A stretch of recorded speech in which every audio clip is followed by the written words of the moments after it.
Oncology nursing is definitely different from any other type of nursing. We're there with our patients for 12, 13 hours a day, and we get to know their stories. We get to know their life history. We get to know not only their prognoses, we get to know their family history, their children, their family, and we get to create a relationship with them on that basis. They trust us with everything that the physicians say, that the other members of the care teams, like radiology or radiation or anything else that comes their way, they trust us for all of that information. You know, when a patient is newly diagnosed, they are facing the unknown, and I feel like I'm a supportive member of their care team. And Oncology chose me to work with these type of patients.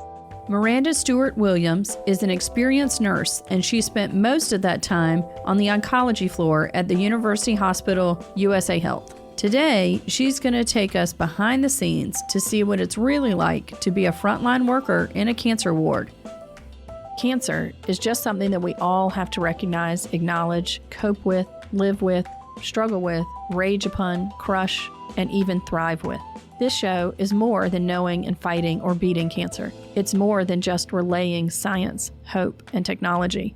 Together, our purpose is to demystify cancer, take away as much fear out of the diagnosis, treatment, and process as we can, defeat its grip on our lives. This is The Cancering Show. Miranda, welcome to The Cancering Show. We're super excited to have you. Thank you for having me. I'm super excited. So, Miranda, this podcast is a day in the life of an oncology nurse. So we're going to get down to the real story. We don't do the bull. This is where patients learn the real deal of cancer care. So how much is the reality compared to those medical TV shows and all that other stuff? Oh, Grey's Anatomy is totally fake. It is not reality. The nurse's role in shows, they sort of bow down to the doctors and they don't have a relationship with them. They don't see themselves as equals. I couldn't agree more. I think that's a perfect one because it's much more of a team approach in real life. I agree. Yes, definitely. Tell us a little bit about yourself. I started out at USA in 2008 as a med-surg nurse. And back then we also did oncology. So I've always been a part of our oncology patient care. And I always wanted to have a solely oncology unit to work with those patients. And once we got that unit, I was proud to be a part of it. That is amazing. I think too often we feel like oncology nursing, particularly the inpatient side of oncology nursing, is just incredibly challenging. And many nurses and trainees and doctors kind of avoid that area. Tell me why you kind of ran into the fire, so to speak. Well, I kind of fell into it by chance. Dr. Butler was one of my first physicians in oncology that I worked with. And I always told him once we got an oncology unit, I was always going to work with him and work with cancer patients. And so I just kind of fell into it by chance. And I feel like oncology chose me to work with these type of patients. Well, I certainly feel like you have the personality and temperament for it. Just your patience and your love for each patient kind of shines through in day-to-day interactions. So I know they're lucky to have you. Well, thank you. Miranda, can you walk us through your day? Sure. Since I do live in Baldwin County, I do have to get up at 4:30 in the morning to get ready, get my son ready for school, pack his lunch, get his school clothes out, and head off to work and be there on time. Then when I get to work, our unit is very small, so we only have 5 beds. And so our patients, some of them are there for chemotherapy treatments. Some of them are there for if they're anemic, they need platelets, they need blood. You know, we treat them related to their cancer. And so we never know what kind of patients we're going to have to treat whenever we get in the doors of the hospital. It's got to make for a really long day.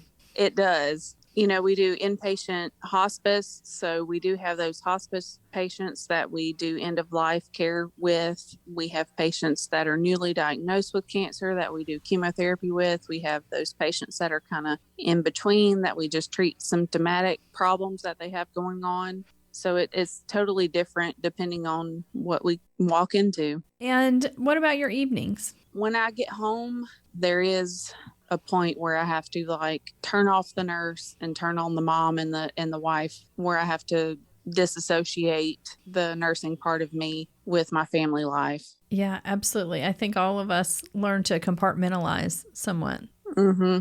How do you explain the cancer ward to your son? How do you paint a picture of what your life is like for him?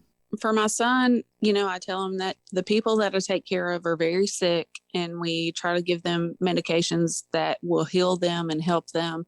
And I also explain to him that sometimes it doesn't always work, and that sometimes, patients pass away, and that's just the way that it is. And I try to help him to understand, maybe this is God's plan for them to be healed here. Maybe this is God's plan for them to be healed in heaven. And I try to make it easy for him to understand what I do. Mm-hmm. That's a really great explanation for that. And I still struggle with trying to describe cancer to my daughters, who are 8 and 6 now.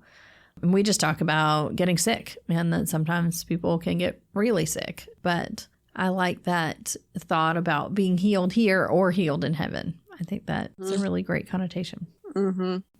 Our audience has talked a lot about outpatient infusion and what that experience is like. And we've talked a lot about surgery and what that experience is like. But I think there's this whole other piece of patients who are admitted to the hospital either for chemotherapy or for a medical complication of chemotherapy or other cancer treatment.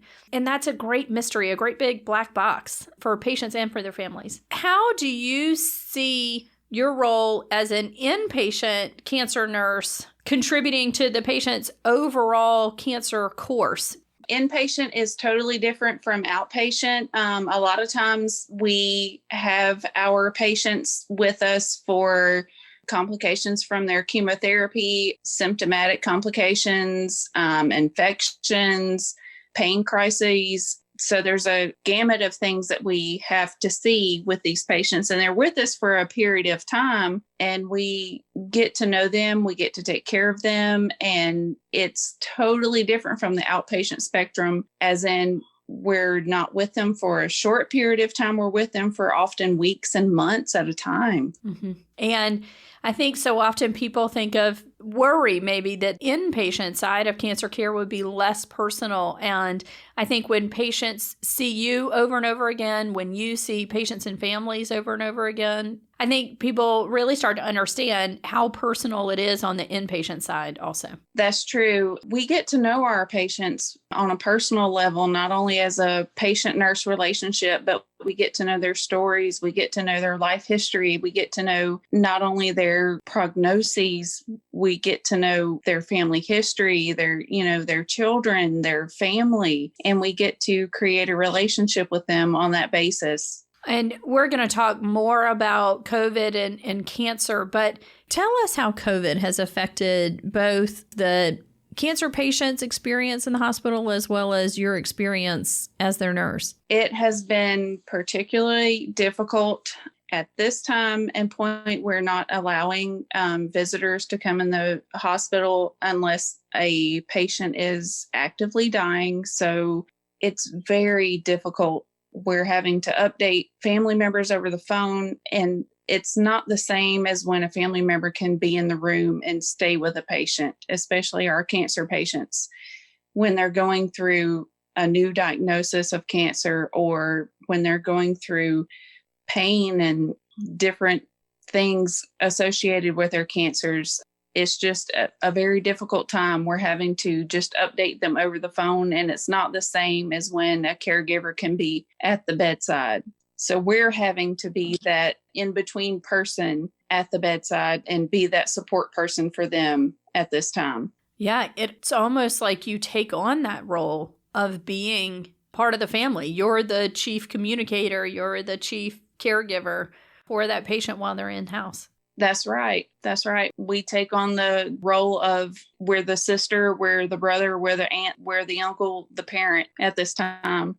Yeah, I can't imagine how challenging that is. And as you said, as physicians, we kind of come and go to provide that support and write the orders and make sure that all the care is being done. But you guys actually do it and are there for each dose and each minute of every hour of every day. So it's an incredible commitment. Yeah, I feel the same. I feel like, we're there with our patients for 12, 13 hours a day, and we're there for everything. We're there for medicating them. We're there for supporting them emotionally and spiritually and, making sure their needs are met. We're there for everything. For a lot of people who end up in a cancer specialty, it's because of a personal experience with cancer. Do you have a personal or family experience with cancer that kind of started you on this journey? I do. My grandfather was diagnosed with lung cancer when I was about 2 years old. So I don't really remember what he went through, but my grandmother has told me a lot about it. And it's impacted my life. And I've always felt like I wanted to be a part of cancer patients and taking care of them as, being a nurse. I think your point is really profound that for something that happened many years ago, I see that a lot in patients that they are concerned about something because of a patient experience from 10 or 15 years ago, or they have an expectation that they will have pain or they will have side effects because of what someone else went through. And so these experiences live in the family's memory, not just in the person's memory, but in the whole family and friend network's memory of what to expect from cancer and what they're going to need. I agree. When a patient is newly diagnosed, they are facing the unknown. And I feel as a nurse, I'm here to provide education and support for them. And side effects and pain are not always a definite, and I can only provide them information on this is possible, this might happen, this might not happen, this is what to be expected, this might not happen to you, but I feel like I'm a supportive member of their care team. Yes, absolutely. I think so many of our listeners come to the show to get the inside scoop and to demystify the cancer journey. What's a thing that you would say to a family member or a friend if they told you they had to be admitted to the hospital for cancer? The inside scoop is it's not going to be easy. It's going to be painful. It's going to be a long, hard journey, but we're here to help you. A lot of our patients come in, not knowing what to expect. And they're like, well, my doctor told me I have to take this drug and this drug and this drug, and what's going to happen to me. So it's our job as nurses to provide them with the best information that we can find for them and offer them the best information that we can. I totally agree. I think just you hit the nail on the head that, I would say to use your nursing team, particularly on the inpatient side, for information. They are as expert as anybody on your care team. They're a member of your care team. They're not just there to, take care of you for this 1, 2, 3, 5, 7 days, however long you're in the hospital. They're a member of your team and they are valuable experts, and you've got tons of time with them, right? So use them for extra information and to really rely on them and trust them in the same way that you would your outpatient team. Definitely. We create a relationship with our patients where they do trust us. They rely on us for accurate information. They trust us with everything that the physicians say, that, the other members of the care teams like radiology or radiation or anything else that comes their way. They trust us for all of that information that comes their way. I have another question for you. What are some of the sweet or memorable things that a patient has done while they were under your care that really stand out to you?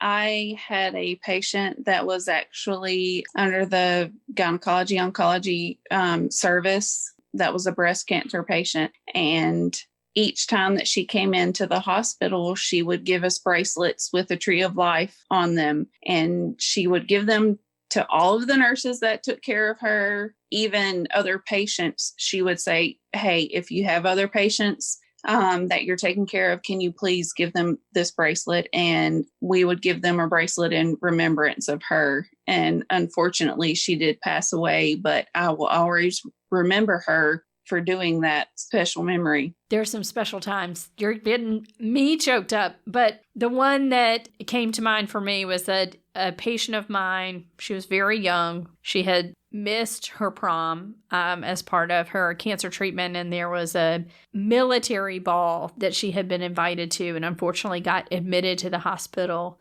the night before she was supposed to go. And the nurses on the floor had her mom bring up the dress. They did her hair. They did her makeup.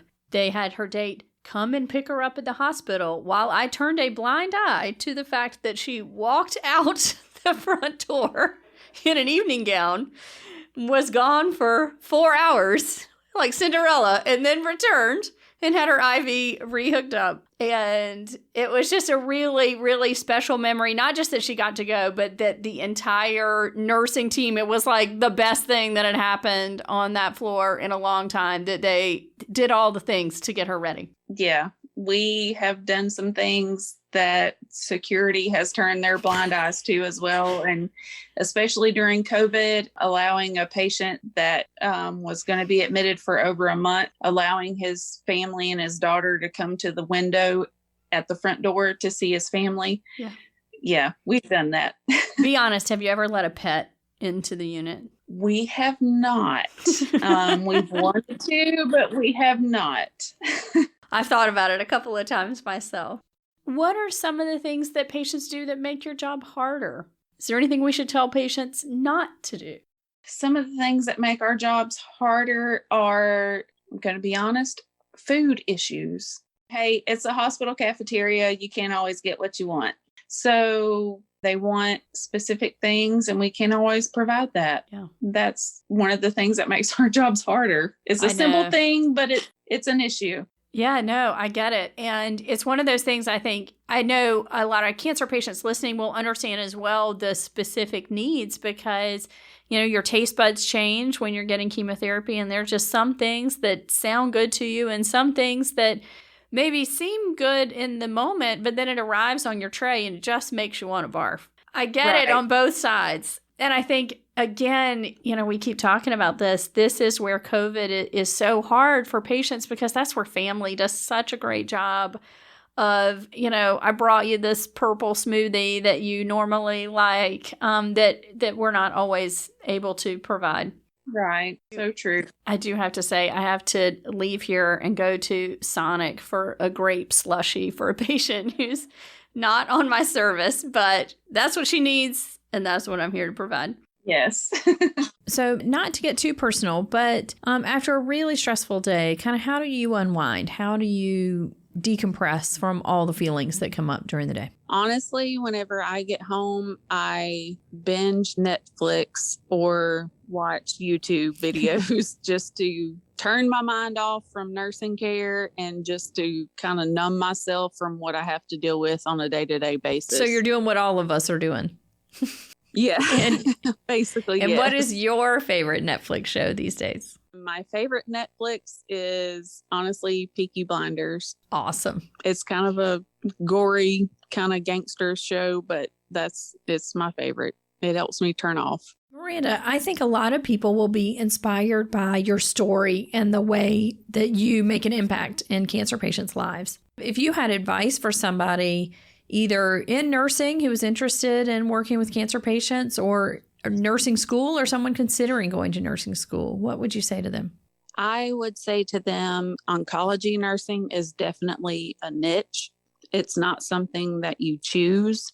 It's something that chooses you. And for a nursing student, I would tell them, be prepared to laugh, be prepared to cry, be prepared to care deeply, and be prepared to use all of your nursing skills to the best of your ability. That's just fantastic. I think that's so true. So true from the physician side as well. I think in medicine, we're so often told to hold back our emotions and not get too involved. But I think the people who do this well do care deeply, as you said, and are willing and able to show that to patients. I agree. I feel like I have a not only nurse-patient relationship with my patients, but a true friend and family relationship with some of them. Absolutely. This has been so great. I know how wonderful our inpatient nurses are. I know how wonderful you are, Miranda, and